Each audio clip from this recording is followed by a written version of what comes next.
Mesdames, Messieurs, bonsoir et bienvenue dans ce journal. Au sommaire ce soir, après le bac, c'est au tour du brevet d'études du premier cycle. Les résultats sont désormais connus à Libreville et à l'intérieur du pays. Comme dans la plupart des collèges, de la joie sur les visages, mais également de la tristesse. Le médiateur de la République gabonaise, Laure-Olga Ngonju, a reçu ce matin à son cabinet plusieurs diplomates, notamment la représentante du PNUD et l'ambassadrice de la République sud-africaine dans le cadre des échanges et la collaboration bilatérale entre le Gabon et les autres institutions internationales. Une rencontre que vous suivrez dans un instant. Je vous l'annonçais en titre, les résultats du BEPC, brevet d'études du premier cycle 2014, sont tombés sur toute l'étendue du territoire national gabonais, à Libreville et dans certains établissements comme au CS Mabinat et celui d'Akébé, les admis manifestaient leur joie, et ce qui n'est pas le cas des Arjournais qui pour certains n'avaient que leurs yeux pour pleurer. C'est un reportage de Martial Tsonga et Refuy Toga.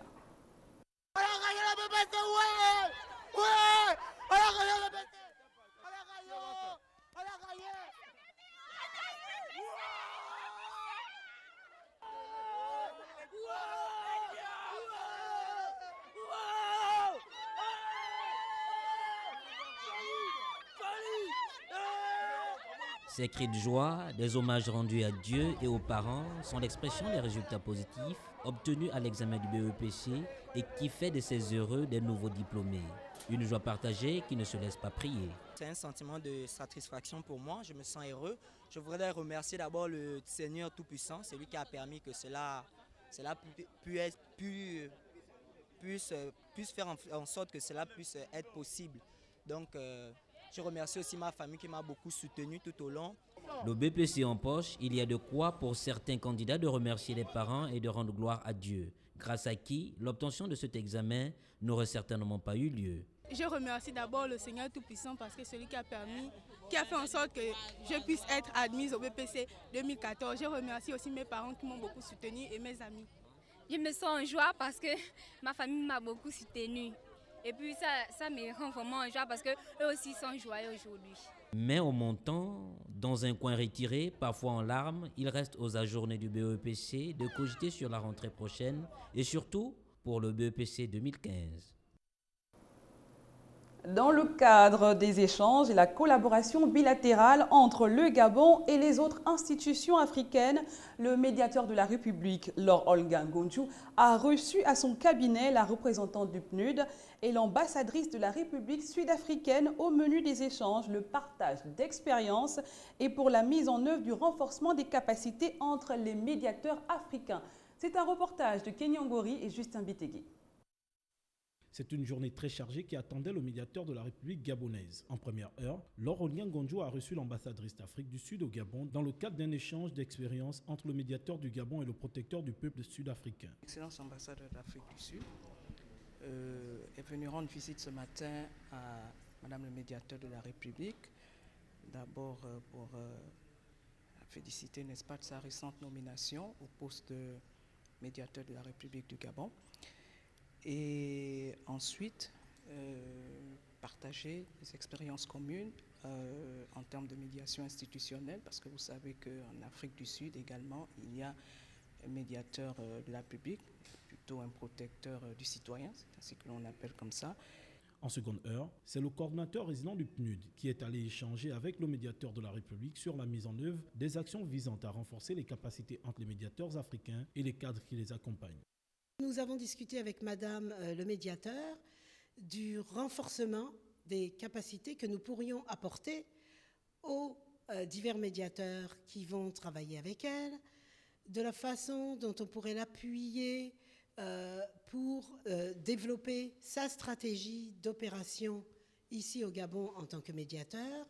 La coopération entre la médiature gabonaise et les autres institutions africaines sont entre autres points qui ont ponctué les audiences de Laure-Olga Ngonju, médiateur de la République gabonaise ce jour.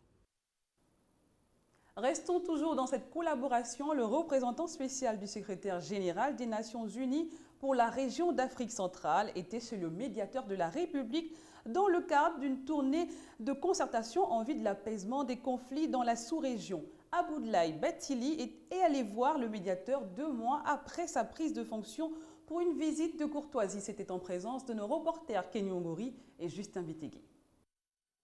2 mois après sa prise de fonction, Abdoulaye Bathily, représentant spécial du secrétaire général des Nations Unies, a rendu une visite de courtoisie à Laure Olingangonju, médiateur de la République gabonaise. Au menu de cet entretien, le rôle du médiateur dans la résolution pacifique des conflits. Je suis venu rendre une visite de courtoisie à Madame le médiateur de la République dans le cadre de mes fonctions. Comme vous le savez, les médiateurs un peu partout, sur le continent et ailleurs, jouent un rôle important dans la résolution pacifique des conflits sociaux.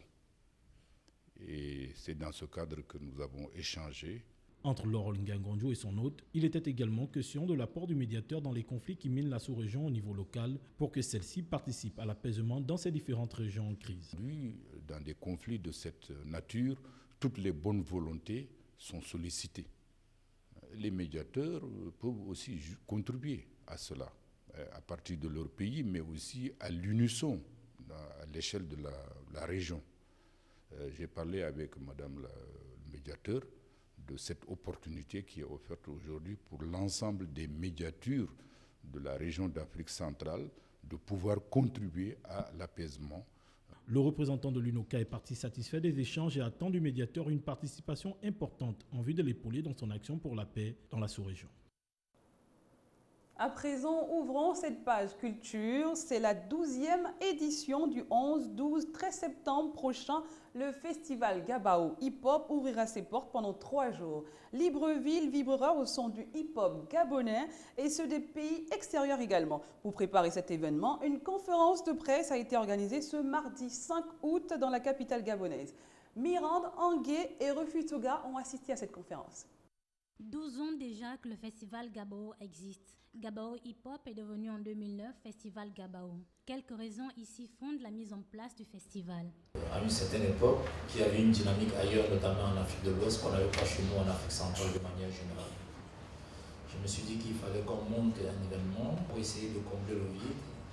Et donc, au-delà de la dimension festive, offrir des opportunités aux artistes qui participent. Cette 12e édition sera différente pour de bonnes raisons, ce que confirme le directeur artistique. Ce forum, si vous voulez, est une plateforme de réflexion. C'est une plateforme de renforcement des capacités.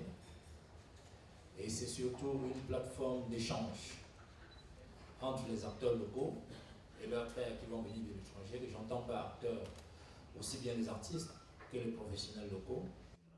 Au Gabon, le hip-hop a-t-il de beaux jours devant lui? Il y a 10 ou 15 ans, le hip-hop vivait au Gabon, en Afrique, ses premières heures de gloire. Mais simplement parce que c'était du neuf. Celui qui veut évoluer, celui qui veut rester, doit innover. Donc le seul problème du hip-hop gabonais, c'est dans l'innovation. Cette année, des artistes gabonais très peu connus seront mis en avant et vont assurer la première partie des 3 têtes d'affiche africaines. Refermons ce journal avec du football. Après le nul concédé au match aller Addis Abeba, 0 but partout, les Panteros se sont enfin imposés à Libreville 3 buts à 0 samedi dernier au stade de Monédan de Siban. Une victoire qui qualifie les Panteros pour l'ultime tour des éliminatoires de la CAN U17 en 2017 au Niger. C'est un reportage de Marvin Biril.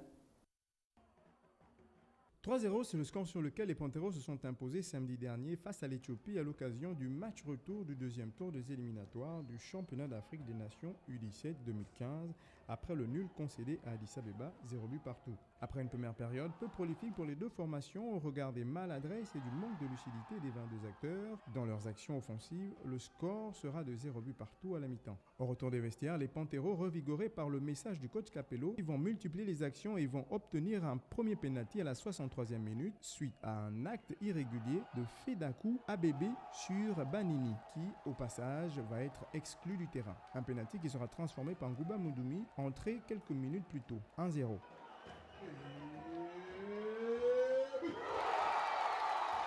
Puis un deuxième penalty sera sifflé à la 73e minute qui sera à nouveau transformé par Gouba Moudoumi 2-0 à cet instant. Le coup de grâce sera donné par Yann Batiandi après une 2 majestueux exécutée par les Panteros. 3-0 sera le score final. Je ne savais pas que ces jeunes pouvaient se comporter comme ça à Libreville. J'avais déjà vu leur comportement à l'extérieur où ils étaient, je peux dire, à l'initiation. C'était leur premier match international. Et là, vraiment, ils viennent me surprendre avec le discours à la mi-temps. Ils sont revenus avec d'autres intentions. Et ce qui fait qu'on sort de là gagnant avec 3 buts. J'éprouve vraiment un sentiment de satisfaction. Après cette victoire, le Gabon se qualifie pour l'ultime tour de la CAN 2015 dans lequel il affrontera le Nigeria.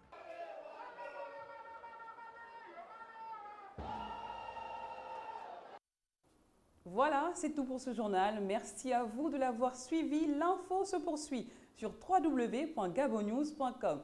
Excellente soirée à tous et à demain.